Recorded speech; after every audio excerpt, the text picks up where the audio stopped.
What's up guys, welcome back to another video. Before we get started in today's video, I want to give a massive thank you and shout out to everybody that has subscribed to the channel in the past couple of months. I haven't been doing YouTube too long, but I'm going to start cranking videos out more heavily at least.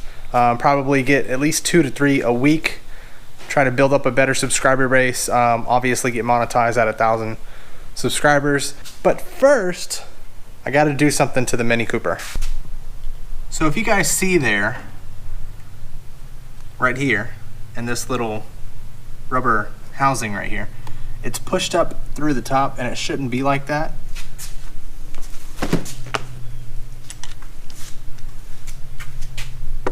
See the difference?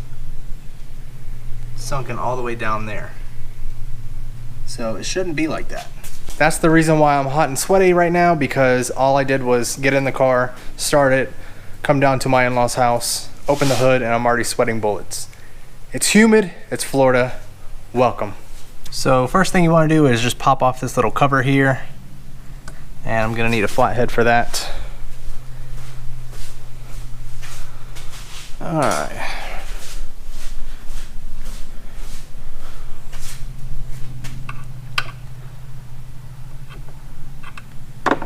And hope to God I don't lose that. There you go. I'm gonna put this probably right here. Same with the other side. This side's actually really bad. I'll show you guys what they look like once I get them out.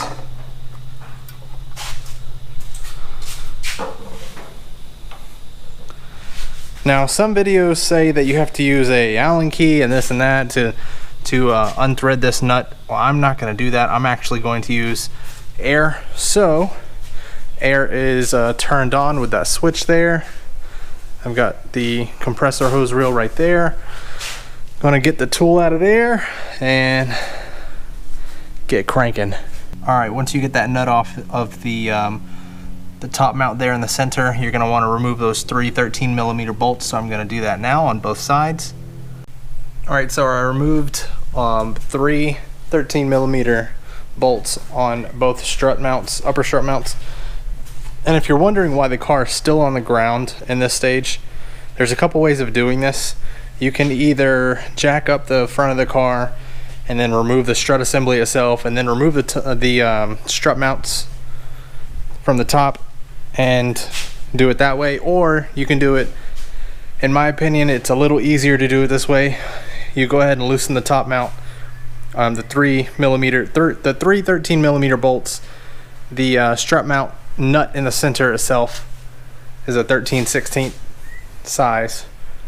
And what you do is you jack up the car both sides, and what happens is that strut assembly is disconnecting itself. Well, not disconnecting, but it's releasing the tension of the spring. So in this case, you don't need spring compressors. So, like I said, it's a little easier to me. Well, at least it sounds easier. I've never done it. But it sounds easier to do it. So what I'm doing now is I'm going to jack up both sides of the car, take the wheels off, and when I jack it up, like I said, it's going to release the tension off of the spring. And so all I got to do is just pull down the spring and strut itself, swing it out to the side, remove the strut mount, put the new one in, line up the strut, jack up the wheel assembly into the top, put the wheel on, do the same thing to the other side, set the car back down, and then you tighten up all the nuts on top. Essentially, should be that easy. So we're gonna see now if that is the case or not. All right, so this is the driver's side, which was the worst. As you can see there, that bushing has completely detached itself from the mount itself. And on the bottom, you can see that it's just completely wrecked. So this is the cause as to why it was sagging so low in the front.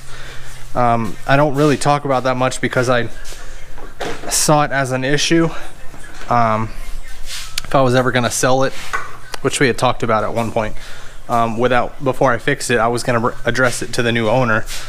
But that was a simple fix. It was literally that easy. Yeah, you guys see a little bit of oil there.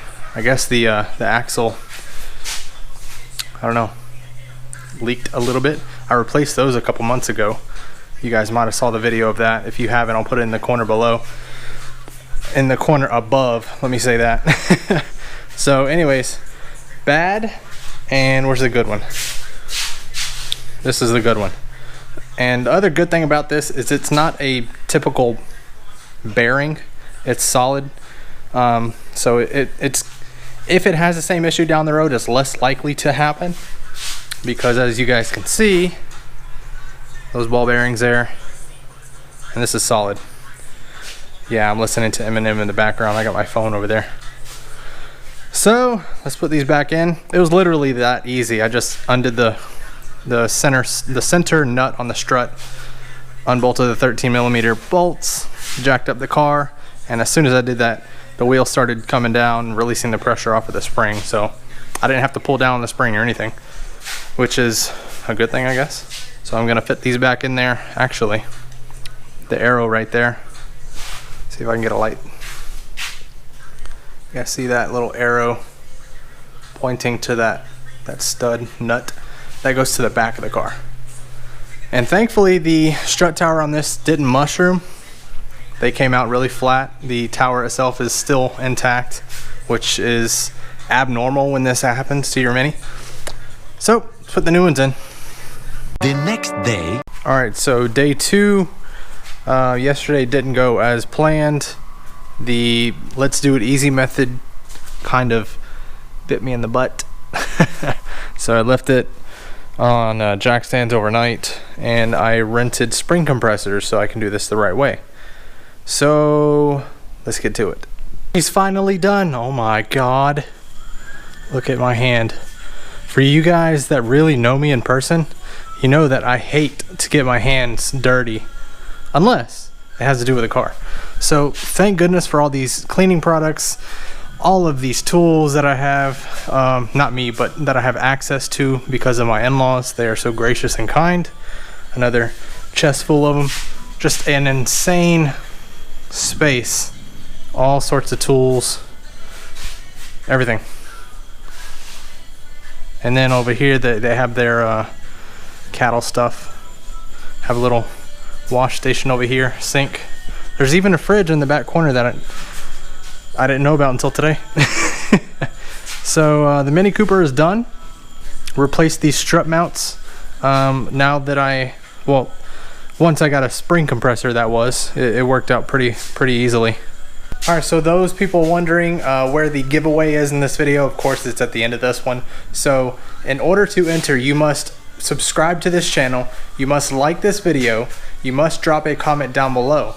Doesn't have to be anything specific, could be your Instagram screen name, could be screw you dude, you're ugly, video was awesome, you know, video makes no sense compared to your channel, I know that, but this is my fiance's car and I want to try to include a little bit more content rather than just, hey dudes, this is what you do, this is how you do this, this is how you use this chemical, this is how you use this product.